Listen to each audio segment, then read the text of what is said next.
Maybe they just think the Aatrox line for him is better, though I'm not quite sure. Well, I'm taking a look at the moment at Liang's all-time record. On Aatrox, he's played 11 games, only won 27% of them.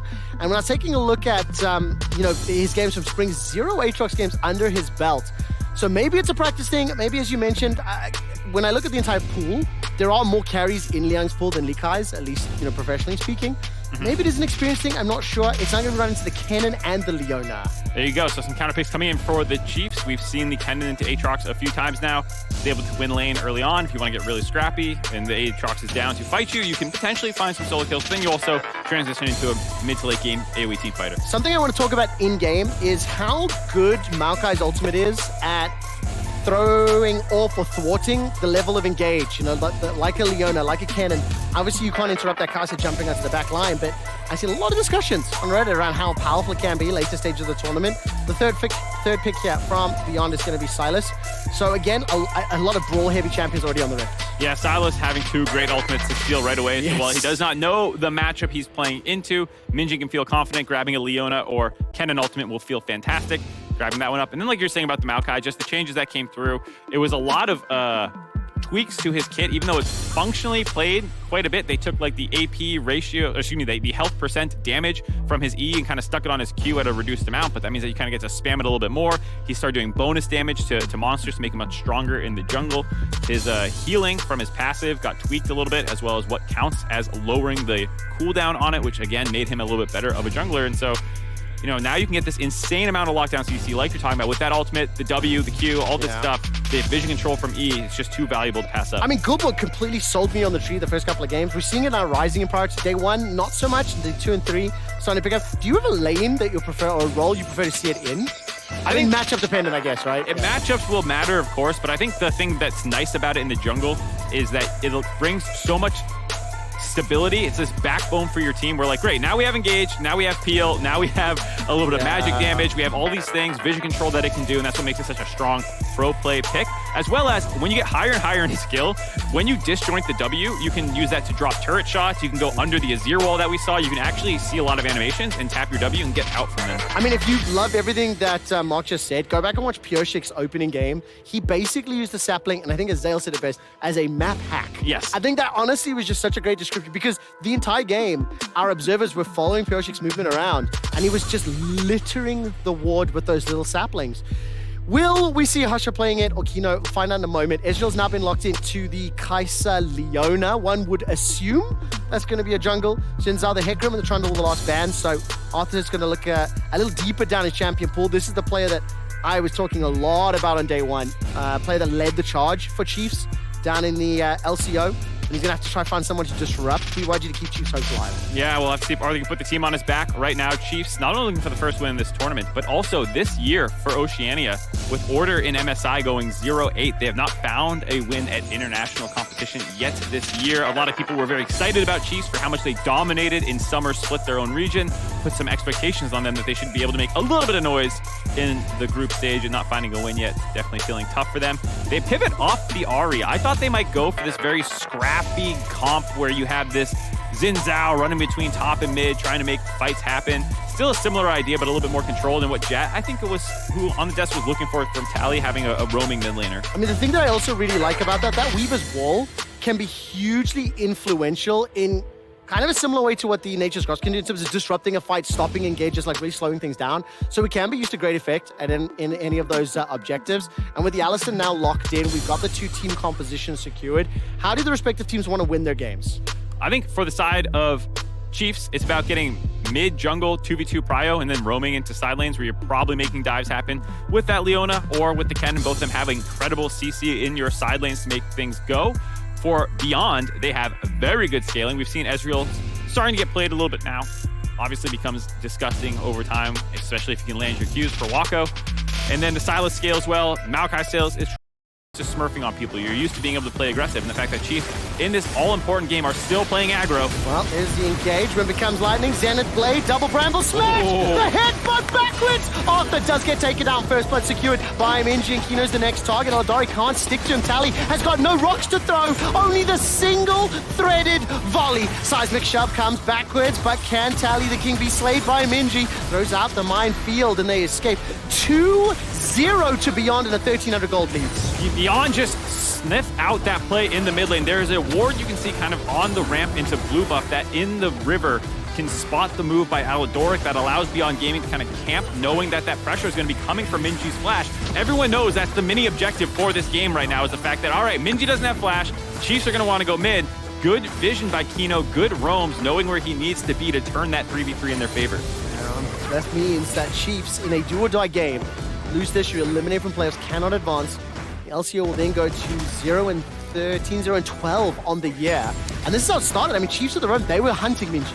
Yeah, they saw Aladoric moving up the river, so they know that they want to target Minji. It's about being here at the right time. Nice flick by Tally to set this up, but the CC that comes in from Alistar and Maokai's gross, plus the Maokai Q knocked them behind them, which gave the free headbutt for Kino to put them under turret. Might have been scrappy if not for that. If it's just a straight 3v3, I think Chiefs have better damage for fighting, but because they were able to land just better CC combos, they won that one so decisively. I'm pretty confident the moment that Audacious...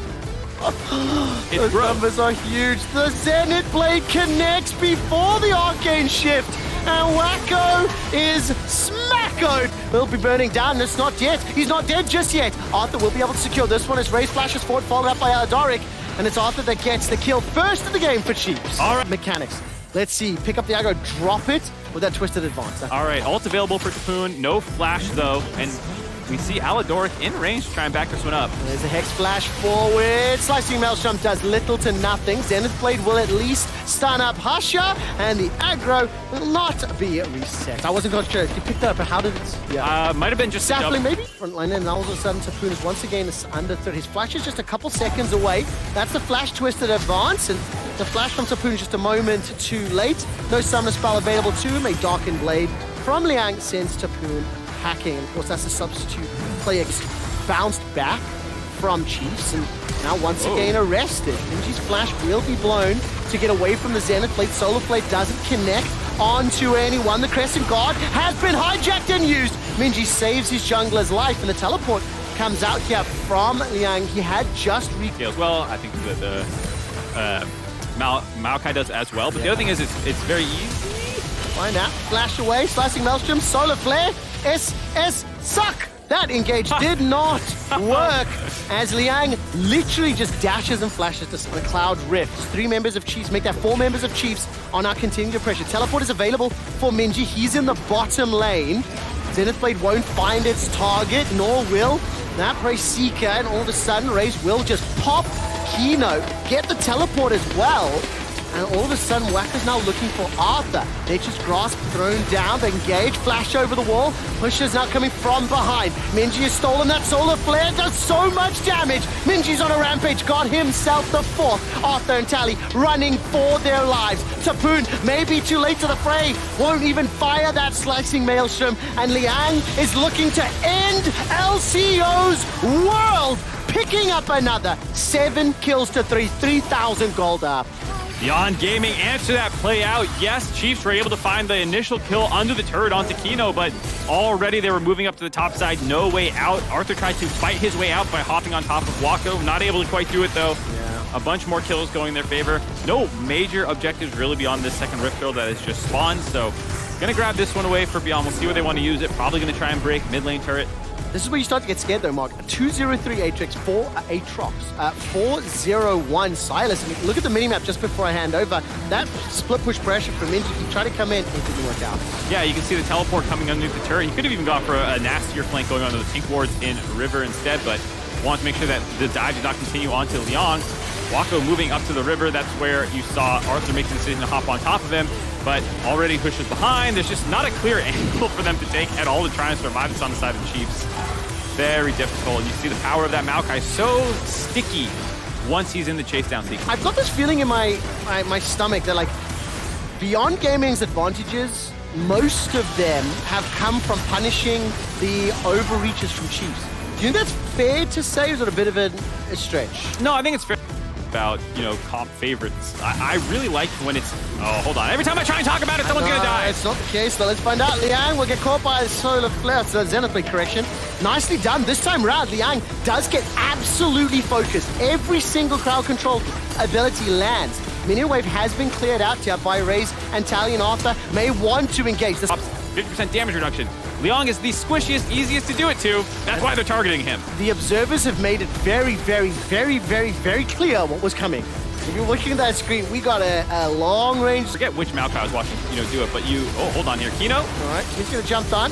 Takes a little bit of damage there from Arthur and Raze. Weaver's wall comes in, insta stun, goes golden. Tally might just get whacked in the river.